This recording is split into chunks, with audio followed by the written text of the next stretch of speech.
जी अस्सलाम वालेकुम, welcome back to another video. और आज की वीडियो बहुत इन्फॉर्मेटिव अगेन होने वाली है। ये जो 3 कंट्रीज़ आप देख रहे हैं, सेंट लूसिया, सिशेल्स और साइप्रस।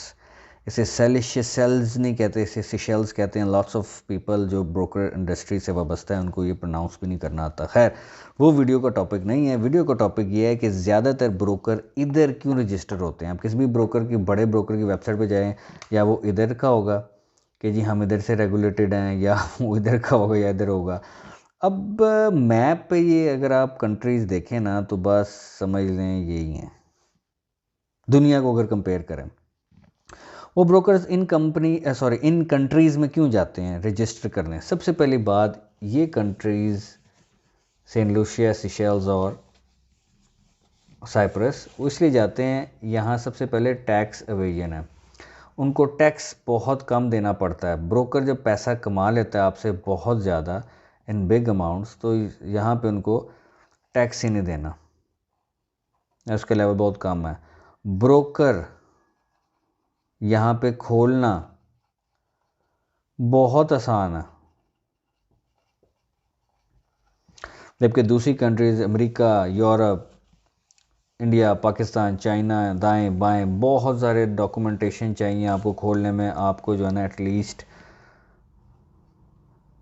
3 से 4 साल लग जाते हैं अपने डॉक्यूमेंटेशन ही पूरे करने में। दफ्तर हो, ये हो, वो हो, आपका लिक्विडिटी प्रोवाइडर क्या है।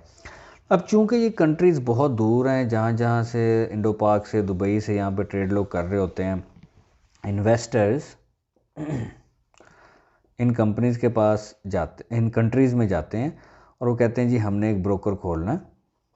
ब्रोकर का जो कंपनीज़ वहाँ पे बैठी हुई हैं, जो ब्रोकर खोल के देती हैं आपको, वो डायरेक्ट ही आपको कहती हैं सर 3 से 5 महीनों में आपका ये प्रोसेस पूरा हो जाएगा, आप थोड़ी रिश्वत दें तो ये शायद कम भी हो जाए। लेकिन इनको भी इतना ही टाइम लगता है, क्योंकि मेटा कोड्स, दाएँ बाएँ बहुत सी चीज़ें देखनी पड़ती हैं ब्रोकर खोलने के लिए। वो बैठे इन कंट्रीज़ में सिर्फ टैक्स एवेजन के लिए नहीं है, वहाँ पे ये कंट्रीज़ प्रमोट करती हैं CFD ट्रेडिंग को, जो कि ज़्यादातर दुनिया, कनाडा, USA, इसमें आप समझ लें USA में तो ये CFD ट्रेडिंग जो आप कहते हैं ना, मैं यूरो USD ट्रेड कर रहा हूँ, ये बैन है। 34 करोड़ आबादी है अमेरिका की, कोई वजह है उन्होंने इसे बैन किया हुआ।